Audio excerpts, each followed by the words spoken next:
परंतु आता या जिल्ह्याच्या राजकारणामध्ये असेल, महाराष्ट्राच्या राजकारणामध्ये असेल, भाजप आणि शिवसेनेची सत्ता या राज्यामध्ये आहे. काय भाजप आणि शिवसेनेचं या ठिकाणी चाललंय?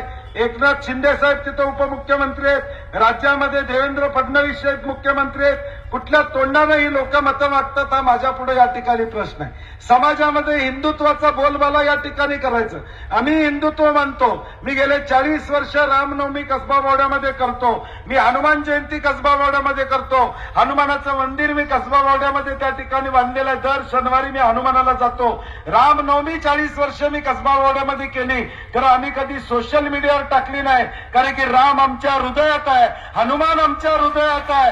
तो आमच्या श्रद्धेचं स्थान आहे, ते आमच्या भक्तीचं या ठिकाणी स्थान आहे. तुम्ही ज्यावेळी हिंदुत्व म्हणून भाजप या राज्यामध्ये चर्चा करते, त्यावेळी वाराणसीमध्ये अहिल्याबाई होळकरांनी बांधलेल्या मंदिरांची या ठिकाणी मोडतोड करताना तुम्हाला लाज वाटली नाही का या भाजपवाल्यांना?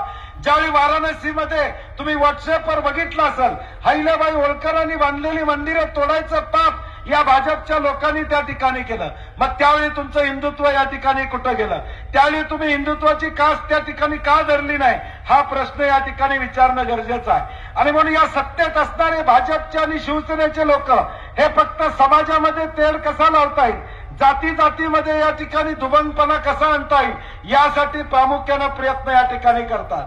आमची काँग्रेसची विचारधारा ही छत्रपती शिवाजी महाराजांना अभिप्रेत असणारे, शाहू महाराजांना अभिप्रेत असणारे, डॉक्टर बाबासाहेब आंबेडकरांना अभिप्रेत असणारे, अण्णाभाऊ साठे असतील, शाहू फुले आंबेडकरांच्या विचाराची आमची या ठिकाणी अभिप्रेत असणारी या ठिकाणी धोरण उद्याच्या भविष्यकाळात काँग्रेस पक्षाचं असणार. परंतु आज भाजप शिवसेनेचं धोरण हे समाजामध्ये दोन गट कसे पडायचे, तेढ कसा निर्माण करायचा, याच्या पलीकडे भाजप शिवसेनेचे लोक या ठिकाणी करत नाहीत. हे वास्तव तुमच्या समोर मला या ठिकाणी सांगायचं.